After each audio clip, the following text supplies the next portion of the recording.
courage is not the absence of fear. It's actually action in the face of fear. I think the antidote to fear is like complete transparency. That HR only works with the CEO. I think this is a really common misconception. Welcome to a new episode of Entrepreneurial Strategy Series with David Postolsky.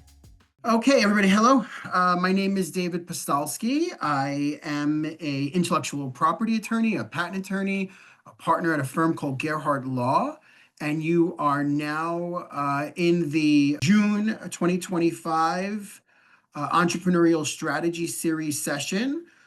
We put these sessions on every month for the last 4 years. It's usually the last Thursday of the month. We encourage you to ask questions. We will have some time at the end where you can ask your questions live. But this series was all about education and empowerment of entrepreneurs on all topics relating from, concept to exit. If you have any ideas for topics you want to see, do let me know, chat me or email me or something like that. And we'll be happy to try to create a session for you. This particular session is called Founders in the Law, Protecting Your Business, People, and Legacy. And so I'm very excited to have these two speakers with us. I am going to allow them to introduce themselves, and hopefully they can also share their information in the chat. And then we'll get into a fireside chat about things related to employment, wills and trust law, some intellectual property. If something isn't covered specifically, chat it. We'll look at the chat and we'll try to monitor questions. This session is being recorded. It is a podcast as well that is downloadable, and everybody that is registered, about 300 people registered. And so if you're not here, you'll still get the recording as well. And so let's get into it. I'm going to start with Paige Joffe, our first speaker. Paige, maybe you can take a moment to introduce yourself, let everybody know who you are, where you are, kind of in the same fashion that they did for you. For sure. My name is Paige Joffe. I am an attorney and I'm barred in Pennsylvania, New Jersey, and New York. And I came from a background of complex commercial litigation and complex employment litigation. And now my main focus is on severance agreement negotiations or wrongful termination negotiations. A lot of people don't know that when they get terminated from their employer, the employers come in with this severance agreement usually, and it's like signed by X date. And a lot of people do, and they rush and they sign it, and they don't understand that it's a negotiable contract. And what I do is I review those severance agreements, and I get my clients a lot more money, and it's all contingent. But most of the time, it's not a promise, but 99% of the time, you get a lot more money. I'm talking like 5 to 10 times, and people don't know. So I just want to help people be aware that when you're terminated, you have the power, you have the negotiating leverage. So that's been my mission. I love helping people because I feel like I'm helping people every day in a really tough time and lifting them up. I'm also a yoga teacher, so yoga, mental health, it's all really important to me. So I really value personal connection, community, and helping others. So I think that's what it's all about, when we can all help each other. Let's talk to our second speaker, Neel Shah. Neel, spend a few minutes. Who are you? Where are you? What do you do? Well, thank you. And thank you, David, for having us. This is my first time on this forum, and you've done a fantastic job putting this community together. So excited to be a part of it. So thanks again for having me. I guess I'm coming up on or completing year 25 in this business. A big chunk of that I've been working with David in some capacity or other to serve clients. So it's been a real honor. We at Omni 360 Advisors, we brand ourselves as a 360-degree firm, and it's somewhat, I guess, a unique proposition. At least we think it is. It's a one-stop shop where we have a law firm, a wealth management firm, and a tax and accounting firm under the same roof. We're located outside of the Princeton area in New Jersey, Plainsboro, New Jersey. And essentially, the only thing that we really do is help business owners and individuals to meet their goals, whether it's during their lifetime goals or their legacy goals. Personally, married to my former prom date. She didn't leave me at the prom. The prom ended at some point, but we've got two kids in college. One is entering her fourth year, the other's entering his third year. So getting ready for this new season of life. And uh, just a brief history about myself professionally. I did start out in that transactional business law space, which is why business has always been a passion of mine. I think before we transitioned to the current model, I did something like 4,000 to 5,000 transactions with respect to corporate business real estate transactions. Really loved the advisory component of what I do, but didn't necessarily love the transactional piece of it. I think there were other attorneys who were better at the actual due diligence and contracts and closings and this, that, and the other. So over the span of my career, we've moved to more of that advisory approach as opposed to the transactional approach. And education-wise, I did go to Penn State undergrad. That's my finance degree. So I know Wendy was from State College. We are. So shout out to the Nittany Lions out there. Um, Law school was Yeshiva University, Cardozo Law School, and then the CFP for my financial advisory was through Bryant University. And you see those letters after my name. Most people know what the ESQ stands for. Paige and David are obviously we're all attorneys here. The CFP, a lot of people know that's the Certified Financial Planner. That middle piece, the CIPA, is not a CPA, it's the Certified Exit Planning Advisor. And that's really helping business owners realize that we're all going to have an exit at some point. You know, some people walk out vertically, other people get carried out horizontally, which is a morbid way of thinking about it. But we're all going to exit a business at some point. So if we can find ways to exit it gracefully and meet our lifetime goals and leave our legacy goals and save some tax dollars along the way, that's a big part of our value proposition. So with that, I'll stop my monologue and looking forward to meeting everybody. Actually, so one of the reasons why we wanted to have this conversation was when a founder or a company or startup or an entrepreneur or a big company comes to us with some sort of idea, yeah, we are intellectual property attorneys and we're trying to help them protect with patent, trademark, or copyright. But then the next few questions that they ask us, we can help them, which is, I have a company and I want to hire people and I want to grow my staff and I want to be able to trust the people that I'm working with, whether it's consultant, freelancer. So this idea of employment always comes up. And for all of you that have your companies, you are going to be growing them.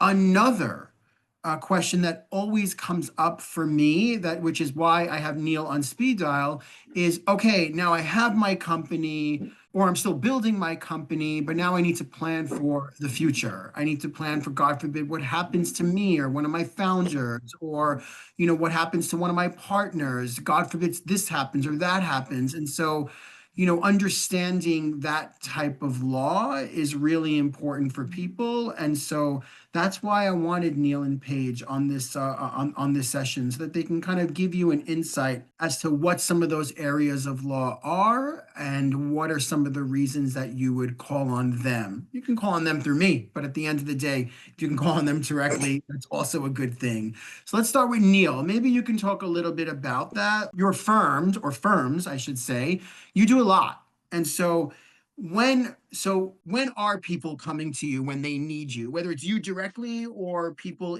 at your firm? What are some of the types of those situations that you can help with? Yeah, that's a great question. I try to almost like remove our firms, and we can always dive deeper into this because from a compliance standpoint, yes, the law firm is different, the accounting firm is different, and the wealth management firm is different. Our insurance firm is different. We have to keep those walls up. But I always use this analogy of like we don't go to like a Home Depot or a Lowe's for those of us in America and buy a hammer and a nail and saws and wood and all that, and then come home and decide what we want to build. We decide what we want to build and then we get the appropriate tools. And a lot of those other things that we have, whether they're trusts or LLCs or certain SMAs or investment strategies, those are all tools. But what are we looking to build here? And whether you're a solopreneur, an entrepreneur, a partner, if the goal is, and I think somebody had said, my goal is to exit within 5 to 7 years. Well, that's a fantastic goal. But if that's what we're building for, and that's what ultimate success looks like for us, let's start with the end in mind. Let's deconstruct that and go backward and say, okay, in 5 to 7 years, I know I'm going to need funding. And if I need funding, I might be approaching private equity, or I might have some venture capitalist money that comes in or use institutional financing. And that might mean that I'm going to have to give up a personal guarantee. But you know what? I had a corporate job for many years, and I don't want to give up my or risk my personal savings, my house, my kids' college education because that VC or that private institutional lender is going to ask me for those personal guarantees. So, what can I do now to protect my assets so that when that institutional lender comes and if things don't work out, because we know what the statistics are with respect to businesses, I'm not giving up my nest egg as a result of the project that I want to pursue, which is my passion going forward. So that tends to be a good conversation to have now about something that's going to happen 5 to 7 years from now. And if I know that I live in a high income tax state, then what can I do when that exit happens 5 to 7 years from now to make sure that I'm saving every possible tax dollar, whether it's on in California that's got a 13% tax, or New Jersey's got a almost 11%, New York's got a 12%, all that sort of stuff we can do. Um, if we know what we're trying to build, and then look, if we're if we're hopping a plane from my close airport here in Newark, New Jersey, and my goal is to get to Beijing, I know that I'm going to pack my noise canceling headphones. I know I'm going to pack my book, my neck pillow, all these things that are going to make my flight comfortable. That's planning for success. That's when you do things like tax planning. But I also know that when I hop on that plane, they go through the safety briefing and I have a life preserver under my seat. There might be a parachute and all this sort of stuff. Things don't always go the way that we're expecting to go. And that's when we got to have an emergency plan in place. And if somebody becomes incapacitated, if you go through a bankruptcy, if you go through a divorce, or you have a partner that does you wrong, making sure you have an emergency plan is basically the equivalent of that parachute, life preserver. So if we know what success looks like, you plan for that success, you map it out. It's not a hard map, it's more like a GPS because you're going to have to reroute and recalibrate as you go along that way. That's the success plan, but then have a plan for all the emergency contingencies like your wills, your trusts, your asset protection plan. From a kind of intellectual property perspective, that's kind of the same advice that we give people as well, which is you have these great ideas, like, protect it now. Like now is the time to file a patent. Now is the time to file for a trademark.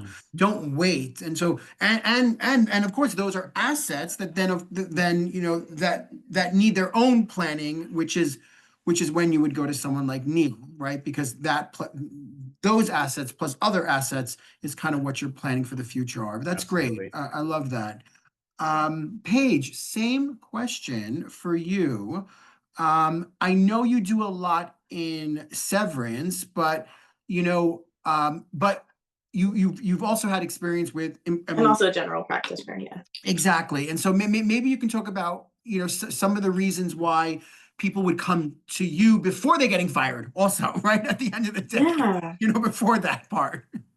In preparation, whenever you take a job, whenever you sign a new employment contract, if you're not a person who's working for yourself yet, you would have me review your employment contract because first I do a bunch of contract review. Again, like dovetailing off of what Neel just said, working from the end. That contract actually specifies what would happen should you be terminated a lot of the time, or if it doesn't, you could add that in. And with that being said, you could, let's say your employment contract. A lot of people don't read it. They're just like, oh, here's my offer. Like, and also you can negotiate that. You can negotiate more salary, and 99% of the time you can negotiate more salary, negotiate a starting bonus, negotiate a travel bonus, negotiate a moving bonus. And a lot of people leave money on the table in all areas because they just don't know. And that's okay. But that's why we're here to guide you. But it's definitely my passion, like getting people the most for what they're doing, because a lot of time people don't know their worth. And that's also something. It's not per se a lawyering skill, but I love to let people know what, because I see a lot of employment contracts, I see a lot of cases, and not valuing people, but reassuring people that they're worth a lot more than they think a lot of the time, and really assisting and advocating for their worth. Like that's what it's all about for me. And so when you start a new position, spend a couple $100, have an attorney review that employment contract, have the attorney suggest some things that you can do to protect yourself from your employment contract, because that's the document that really shifts the way things could, come about in the future. Negotiating your salary for you, giving you some tips and tools of not only your salary but your benefits, to improve the quality of your life, and what your monthly budget looks like. And but it's really important to spend that money on the front end so that you're not having to lose money on the back end. So it's again working from the end. So what's your goal?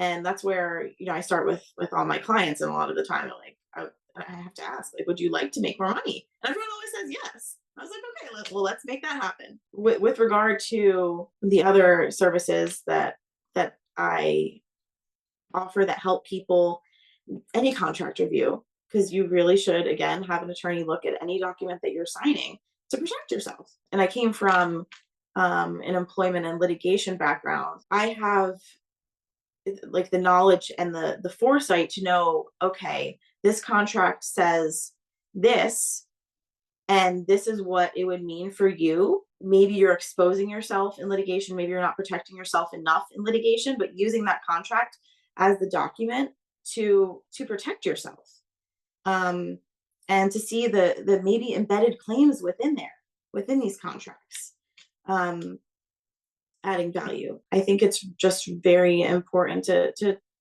cross your T's and dot your I's and have that foresight to protect yourself. And you're worth it. You're worth couple bucks or a couple $100, and you're worth way more than that as well.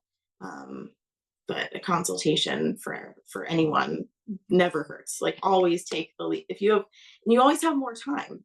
That as well. Like the employer, will often be like, oh, sign your offer letter by X date, sign your severance agreement by X date. And they're putting this pressure because they don't want you to know that there is money on the table that you could, if you get another opinion, there's money, and there's negotiating power on the table that you could really leverage. So I love spreading the word about that, because I'm really passionate about people understanding their worth and getting, every drop of what they deserve.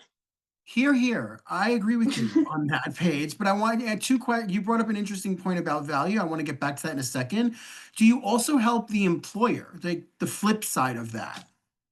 Not right now, no. Got it. So you really Yeah. are on the side of the employee. I love that. That's Yeah. awesome. So You- what I do for the employer is, it's not severance related, but for employers, I'll do business law. So I'll do contract review, I'll negotiate for them. I haven't with regard to severance. So I don't negotiate with them with regard to some business deals, yes. Real estate contracts, yes. Got Um, it. Yeah, no, the reason why I'm asking is because there are people on this call that are the employers, right? And not just the employees. And so it sounds like you can help them as well. oh, absolutely.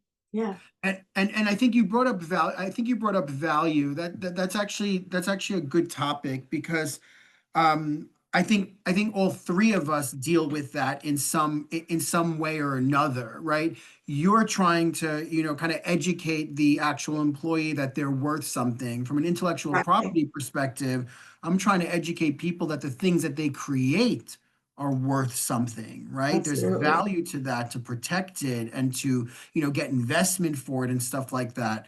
So thank you for bringing up value. Thank you. Thoughts on just value, Neil, because I think you brought up it. You actually brought it up first, but I just wanted to mention that I also draft employee handbooks for employers. yeah, no, I think that's important. I think I was trying to get to that actually. I think because at the end of the day, there are people that are building their staffs on this For call, and sure. not Yep. just they're hiring the employees. There are plenty of people out there that are looking to get hired, but there's plenty of companies here who are building out their personnel, and so For that's sure. good to know. Thank you for that. Yeah. So value, Neil. Value for our customers, for our clients, for the general community. It's such a unique internal proposition. Like, it's between our ears, right? Basically, the value for anybody you're speaking with is going to be how they interpret the communication that you give to them. Um, but then, how are you protecting that value? And not to keep going back to this, but I will say, if you start with the end in mind, it's the concept of what we do, like I'll use myself as an entrepreneur. I've never had a job. I started my own practice right out of law school. I should say right out of a clerkship. I had a very supportive spouse and a very supportive family that allowed me to do this really 25 years ago. Don't recommend doing it that way, by the way. But my value proposition at the time was different. And I always kind of go back to this. You guys know Zappos, the shoe company, and some of you might have heard this parable, and I'm sure I'll butcher it. But there's this phone call that a customer service rep gets. And that customer service rep is on the line, answers the phone thinking it's about shoes. And the person on the line says, "Hey, I've been waiting 30 minutes. Where's my pizza?" And the customer service rep is saying something to the effect of, "We're a shoe company, sir, so we don't serve pizzas." And the guy, I don't know if he's drunk. In my head, when I hear the story, I think he is drunk. Is saying, "I don't care what's going on here. If my pizza's not here in 30 minutes, I'm going to leave a bad review." Yada yada yada. This goes on back and forth for a few minutes, and the next thing you know, a pizza shows up at this customer's door because this customer service rep orders a pizza. Again, I'm probably butchering the parable, but it works for me. The takeaway from that is Tony Hsieh, who's the CEO, God rest his soul, tells the story that we're not a shoe company, we're not an attire company, we're a service company. And the way we show our love is by shoes right now. But if all of a sudden the world changes tomorrow and we start levitating and nobody needs to wear shoes anymore because we could be barefoot floating all around over the world, we're still going to find a way to provide value. We're still going to find a way to provide love.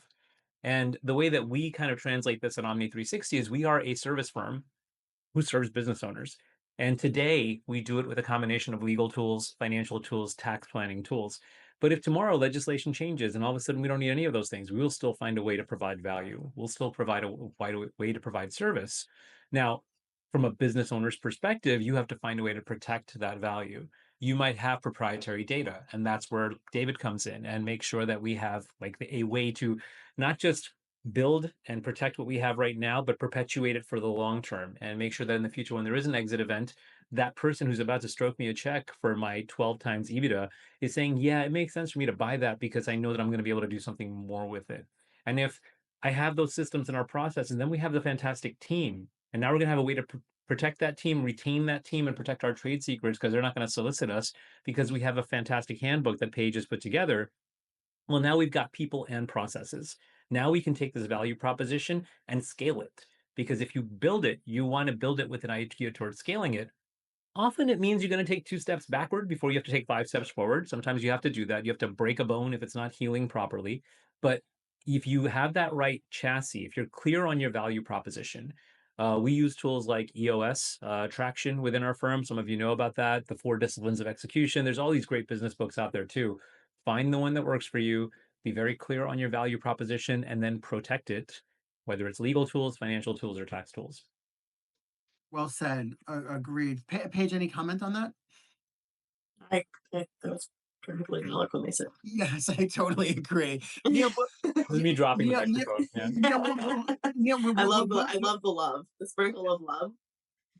Yeah, for sure. Neel, we'll stick on you. So, like, listen, fear is sometimes the best teacher in the world, and sometimes used, strategically by lawyers to, to communicate to their clients that if you don't do X, you're effed. And so, can you talk a little bit, Paige? You're up next on this. Can you talk a little bit about like what are some of the lessons learned if you don't plan the right way from a wills, trust, tax planning situation? That's a big one. Maybe you can talk about some of that. Yeah, yeah. Well, I mean, fear, you're right, is we're lucky as human beings and we're blessed if we have fear. Like we need to know that if we put our hand too close to the grill, we're going to get burned. Like it's important to have that fear. Um, Courage is not the absence of fear. It's actually action in the face of fear. So that's really where I think the implementation of some of these things that we talk about is so, so important. Entrepreneurship, I think Michael Gerber talks about this in the E-Myth. He says, most people don't start businesses because they have a fantastic business plan. Most of them are not looking out at the ocean and get inspired, then come back and put up another business plan. Usually they're like these entrepreneurial seizures. Like it's like, yeah, I could do things better than my boss can. I don't need to do this here. Or I hate this, or I hate that person, or I just really want my financial freedom, my life freedom, my time freedom. So it's usually an entrepreneurial seizure that leads to it. Um, Lawyers are notorious, present company excluded, of course, but lawyers are notorious for using that fear tool. And it might be, hey, you left the business that you were at before, and now you're using our trade secrets, or you solicited an employee, or you're going to fail. You shouldn't do this anyway. Again, that should be a motivator. And whether it is the documentation, whether it's seeking mentors, whether it's seeking guidance, if if you're consulting with a lawyer, an accountant, or a financial advisor, or somebody who's got all three under those roofs itself too, great. But getting the mentors, getting the peers, getting the people who are in the industry, getting the people who are outside of the industry and getting fresh perspectives, all of those are going to be really, my I might be getting too deep here, but the antidote to fear for me has always been gratitude and faith. And I don't mean like from a religious standpoint, but I don't think you can coexist on one side of the equation if you have fear. If on the other side of the equation you have gratitude and faith, gratitude for like where you are and the skills that you've already got, and faith that whatever business concept you're working on right now will work out, you will overcome that sort of fear. Now, you can't meditate your way to it. You can't just wake up every morning for 25 minutes and just put manifest it or something like that, as much as like other people might encourage that. And I'm not discouraging crystals. All that stuff is great to have. You have to take action. That's one of your responsibilities as entrepreneurs. Actions involve you don't know what you don't know. And that's this whole pie chart for business owners, right? We know what we know. Like, I know how to sell a product that I'm buying, I know how to run my CRM software. We know what we don't know. I don't know Cantonese. I don't know how to dunk a basketball. I'm not capable of doing that. What I don't know is what I don't know. That's the danger zone for most of these entrepreneurs. And that's usually where the fear comes in from. It's this fear of the unknown. I don't know what I don't know. That's when you have to enlist the right experts in there, because you can't read blogs and listen to podcasts and work your way to that. At some point, the general knowledge, the self-education, even the chat GPT has to stop, and you have to get consultation from the right people. I agree with everything that you're saying, Neil. I actually think, from my perspective, I say it a little bit differently, but it's exactly on point. I think the antidote to fear is like complete transparency. I'm a big believer, like when I have a potential client that comes and says like, I need to protect this, I have to file a patent or trademark. I don't want there to be any surprises as to what could happen if you don't protect yourself, if you don't do this, if you don't do that, for simply the reason, like, I don't want to hear it later. And so, of course, I'm going to tell you now what could potentially happen. Call that fear, but it's more like just being transparent with what the possible outcomes are if you don't protect your intellectual property, your employees, your employers, your estate, all of that. It's kind of all wrapped in. Paige, uh, Yeah. fear. So I agree with the both of you. I think um, fear is that being grateful for fear, realizing that it is a light, a little green light for you and your body and your nervous system to be like, okay, it's time to take action because I have this gut feeling that I'm in tune with that is here for me to help protect myself. And if fear and faith are two sides of the same coin, and not in a religious context again, just like having absolute security and complete grounding in your future and in your success is the opposite side of the same coin of fear, which is uncertainty and everything's up in the air. And the only thing that gets you onto the faith side of the coin is preparation and it's authenticity. Where it comes to being transparent, right? That's authenticity. It's if you can tell your attorney every single thing about what your potential as much knowledge as you could possibly blurt out to your attorney, the better, even if you think it's not even related, because again, you don't know what you don't know.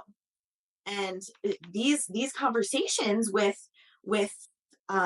anyone in your network, but more specifically in this regard, what we're talking about as an attorney is these people are trained to issue spot.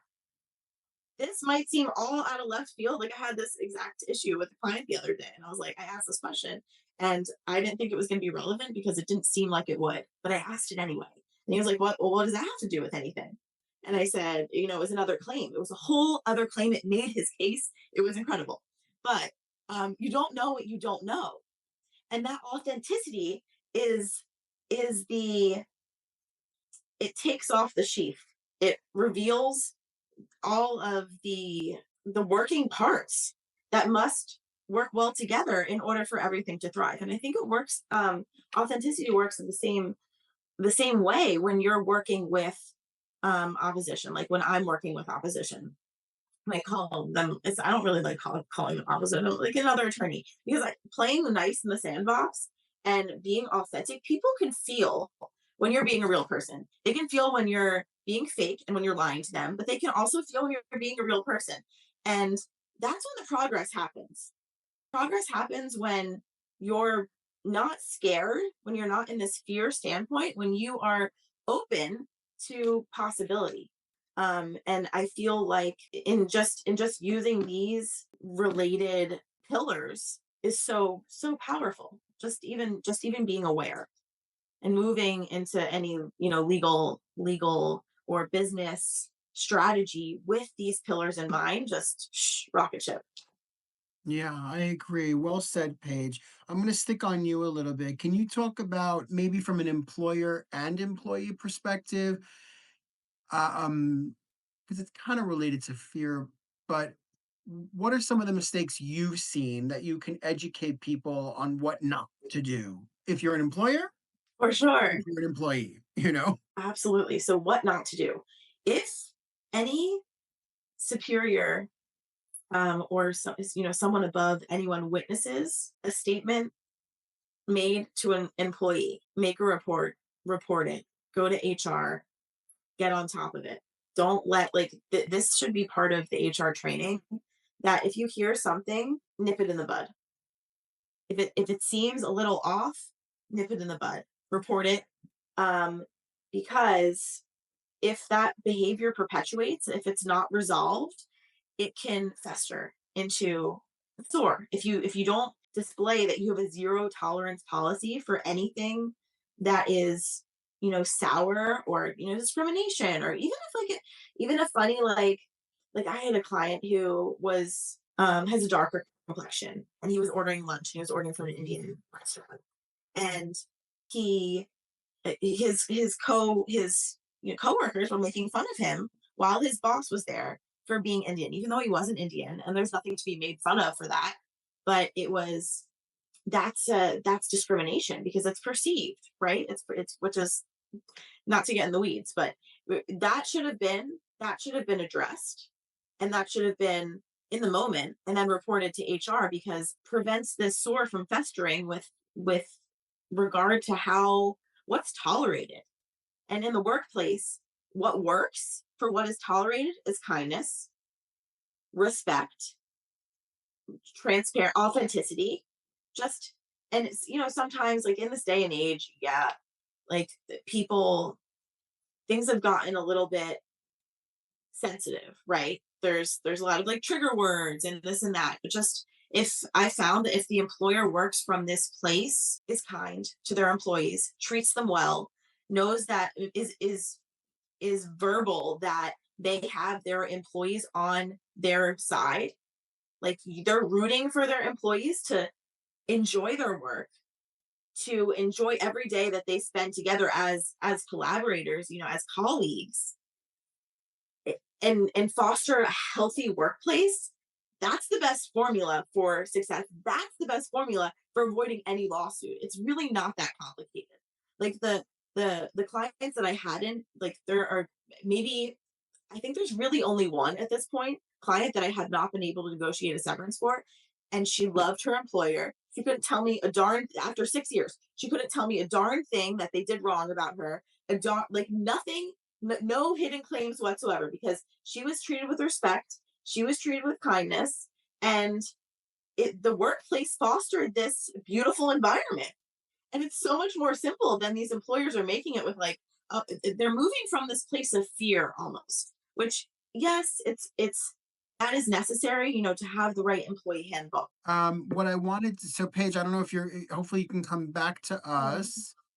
Those were really great words of wisdom that I think everyone should adopt in the world, not just in the workplace, for sure. If we all just be a little bit more kinder, I think the world would be a better place. But yeah, in your workplace, yeah, it should definitely be. I mean, you know, I'm a partner at a law firm, and we try to adopt that same thing. You know, everybody gets treated with respect, regardless of what you're doing at the firm, what your position is, and whatnot. So, for everybody building a company or joining a company, please make sure that those are the environments that you're building and joining. That's really important. Neil, um, mistakes you've seen people make in your legal realm. Hmm. They're plentiful, but Yeah. let's you can't buy your flood insurance after it starts raining. Right. Right? So I think you'll see this often is people will come to us when they've already got, and I'm going to stick with the success part of it. Like, actually, let's throw a couple scenarios out there. Hey Neil, I already got an LOI because somebody's willing to buy me, or I signed up with an investment bank, or I'm speaking to a broker about getting financing, and I've already started sharing my financials. My partner wants to leave, and they walked out with our laptop, and they walked out with our trade secrets, or my key employee left with those key trade secrets. Or I went to Costco and I used my corporate card to book my trip to Hawaii for me and my family because I wanted the tax deduction. Oh, and when I'm in Hawaii, by the way, I'll think about work. So maybe I could write the whole thing off. So I guess these are all examples of people calling us after it started raining, and now it's like, hey, can you fix this for us? And the reality is, our calls that we get usually fall into two categories. It's, do I broke something and I need your help fixing it, or it's, hey, I want to make sure I don't break something. Or put another way, I could tell you that there are two ways that lawyers make money. It's either fixing stuff that's broken, or it's preemptively planning for it. Usually, the ones that fix the broken stuff make more money, not us. So, all that being said, I do believe that people often focus on the reactive and fixing stuff that's already broken and calling us in those scenarios. What I would love to be able to do is speak to an entrepreneur before they go into these sort of spaces, or a business owner before they break things. So, we've had clients who called us in January and said, I'm thinking about an exit event in the next 2 years. I started my business, so I have no cost basis in it. It's all going to be taxable gain. What can we do to reduce that tax liability? Excellent. Great. Now we talk about things like a South Dakota trust, or maybe doing things with your investment portfolio to build up losses in advance of that we can use against this taxable gain. We can talk about things like, potentially shifting income, or we might have somebody who says, Neil, I started this business and I have two kids. One child is involved with the business, the other child is not involved with the business at all. But I want to make sure that if something happens to me, the right people step into the right shoes. But at the same time, if I pass away, I want to make sure that the right person inherits the business. The other person doesn't interfere with that business itself, too. We are preemptively fixing it before it's broken. So I could either wait to have the heart attack and then have somebody like administer CPR, or I could start exercising and eating the occasional salad right now too. And I think the biggest mistakes are a lot of people just wait for the heart attack. They wait for things to hit the fan, and by then our options are coming off the table. And it could be hitting the fan in a great way, like I'm going to get a 12x multiple. Fantastic. That's a beautiful problem to have, but it's still a problem. We still have to solve for it. Preemptively plan for it. Things like success, but then also plan for things like failures. Do your SWOT analysis. What are your strengths, your weaknesses, your opportunities, and your threats? And then get other people's advice on what stuff that you don't know. Going back to the you don't know what you don't know. Excellent. I think from an intellectual property perspective, we see that a lot. I usually want to meet someone at concept. Like I want to be I want to be the first person you tell the idea. Don't come to me after you sold the product that you now want to patent, because you can't do that in America, right? Don't come to me after you spoke to 1,000 investors and now have money and now have the ability to file for a patent, because you might be too late to file for a patent. Don't come to me after, years later saying, I now want to file for a trademark, but you waited all this time. There's like two other companies that have something similar. Too late, too late, too late, too late. Wake up and call me, David, as early as possible. David, isn't that the case when you're filing? This is a public application that you're filing, and if you misfile it or you do something wrong, haven't you just put a bunch of public information out there that you potentially Yeah. may not have any protection for as well? Yeah. Because, yeah, so that's yeah, absolutely. Paige, you're back with us on the staircase. Thank you. Yes, We I did. appreciate that. I never Um, had connectivity issues, but of course today I do. Of course, that's what Murphy's Law for sure. Paige, how does somebody, by the way, there was a comment that I think maybe you should see in the chat, and I think it's an interesting one. It was by Rich Heckelman. I don't know if you have a particular comment about it. He says Um, HR works only for the CEO. It has become irrelevant for employees except to help them understand benefits. I actually had there's more, but I actually had a similar comment that I wanted to ask you before you cut out, which is what if there's no HR department? Like not many companies even have HR departments as they're growing. And so, I'm sitting around and I hear a consultant or a freelancer, an employee say something, but who do I like, where do I go and who do I do?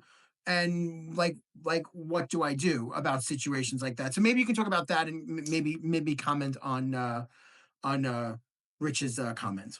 Sure thing. Well, to address Rich's comment first that HR only works for the CEO, I think this is a really common misconception. In order to protect yourself, and if you have any like an employee has any harassment claims against employer, it is so important to report to HR because it's really easy to make a case for yourself if you do in fact report to HR and create a record.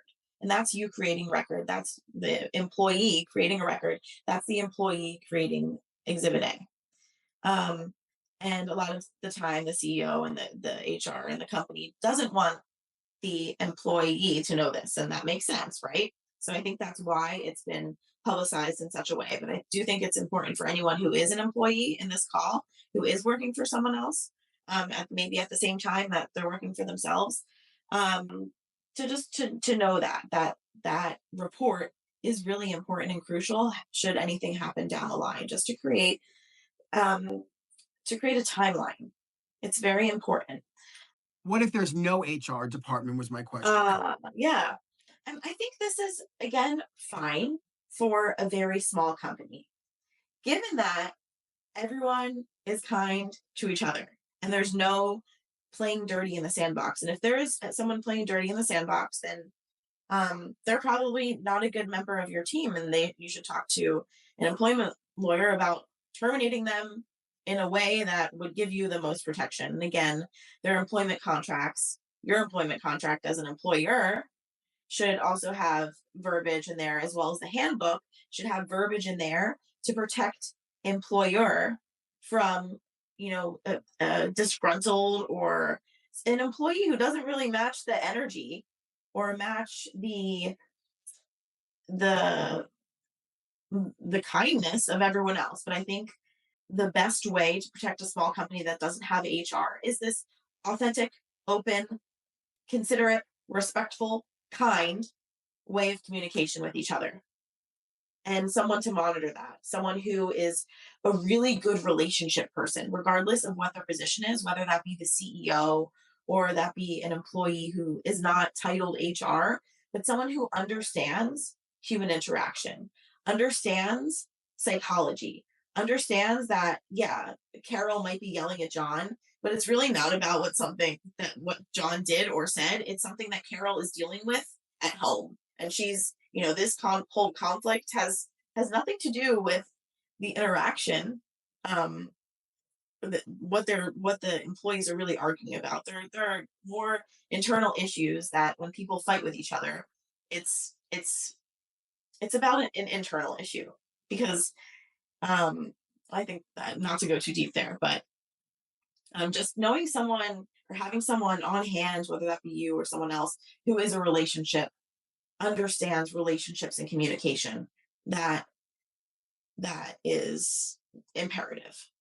Okay, awesome. Thank you, Pedro. I'm going to stick on you for a little bit. Can you talk about how people on this call or listening, um, uh, how do they how do they engage with you? How do you work with them? maybe you can talk a little bit about costs too, if you can. Like, what does it Yeah, mean, like to kind of work with Paige? What does that look like? for sure. So I have, different, whether it be the severance negotiation on employee side or ex-employee side, or those, I charge a $250 consultation fee. It's 40 minutes.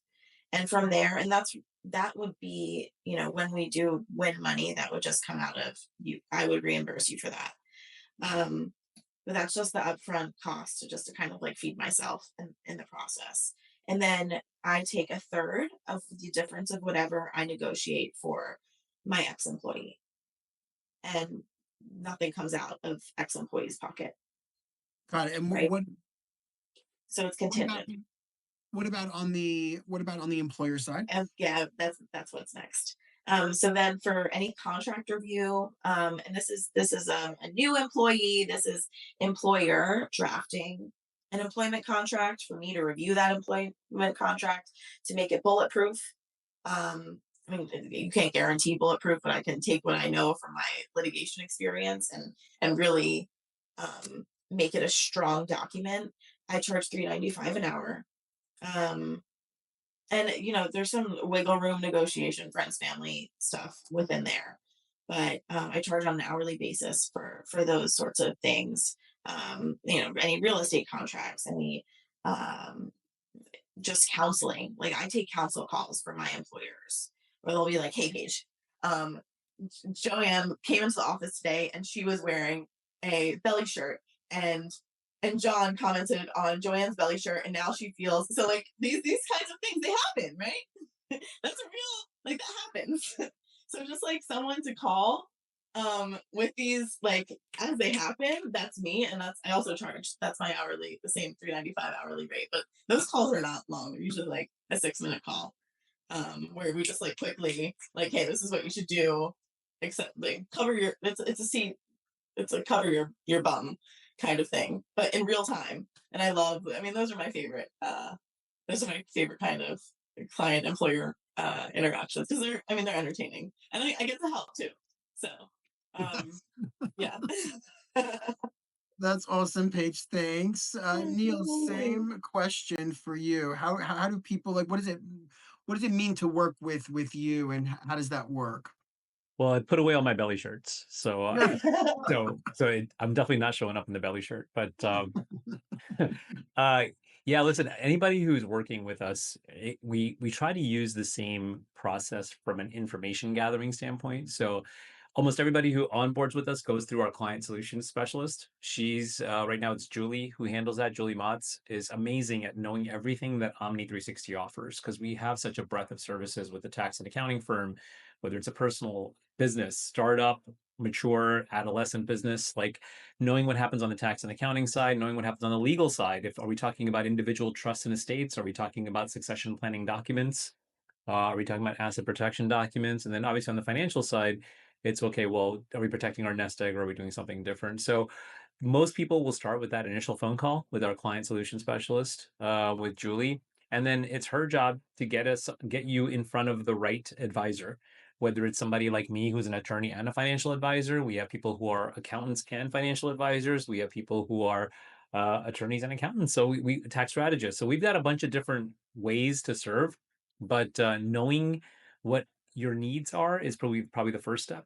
And she's the one who kind of helps us with that.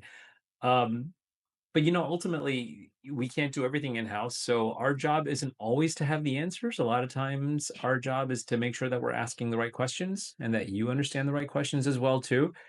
It just starts with a conversation. That's essentially it. And from a pricing standpoint, we try to do as much as we can on a flat fee basis, whether it's the tax and accounting stuff or the legal plan. Like for our traditional business succession plans, and our estate plans, most of them are going to range within that $4,000 to $6,000 range in US dollars itself too. There's a higher end, there's a lower end, but knowing which plan is the best for you usually comes down to, these are the plans we're recommending, but it's really up to you. So the clients and the business owners have a lot of discretion in which way they decide to go. Our job is to educate you at the initial phase. And I'll say, pricing notwithstanding, most of our relationships, sorry, most of our engagements fall in one of two categories. There's project based. Hey, we just want to get our wills, our trust, and our estate plan done. We want to get our business succession planning documents in place. We want to put a one-time asset protection plan in place. Those are projects. They have a definitive beginning. They have a finite ending, so we can deliver within that period of time. And when we're done, obviously we can certainly keep in touch, but the project is completed. And that's more, like I said, on the project basis, that's a one-time fees. There are people who want to work with us on more of a relationship basis. And that's going to be, we want an ongoing conversation. And we kind of bridge people into similar to what, if you've ever heard of a family office, this is what a family office offering would be. And if you haven't heard of it, there are people who are ultra high net worth, maybe 500 million and up, and they will typically hire their own lawyer in-house, their own accountant in-house, their own financial planners in-house, and other professionals. We've tried to bring that to from the Wall Street to more of a Main Street basis for our business owners. So we provide those services in-house, and that becomes a relationship model. Sometimes the investments that we manage covers all of that. Sometimes we'll just come up with a subscription price that involves monthly, quarterly, semi-annual type meetings itself, and try to customize those as well too, for something that makes sense for the business owner, the individual, but then also makes sense for us from a business perspective. Amazing. Thank you. We are almost at the end. If you have a particular question, please maybe raise your hand. This is a great opportunity, captive audience here with two amazing professionals. So if you have a question, do let us know. If not, all good. You can hopefully, Neel and Paige, I think you've shared your contact information, and maybe people can get in touch with you directly. Maybe you want to speak about that a little bit. Paige, maybe go first. Yeah, for sure. I in the chat, I have my email is within there. I can type it again so it's the bottom of the chat, fresh. This and my phone number are the best way to reach me. Well, I guess email to schedule, and then a phone call or Zoom call. And my website, which I will leave in the chat too, will it's still being built a bit, but I'd say email is the best way to contact me. Awesome. And Paige, maybe some final words before we turn it to Neel to do the same thing. Maybe some final words for everyone, pieces of advice, just in general in closing.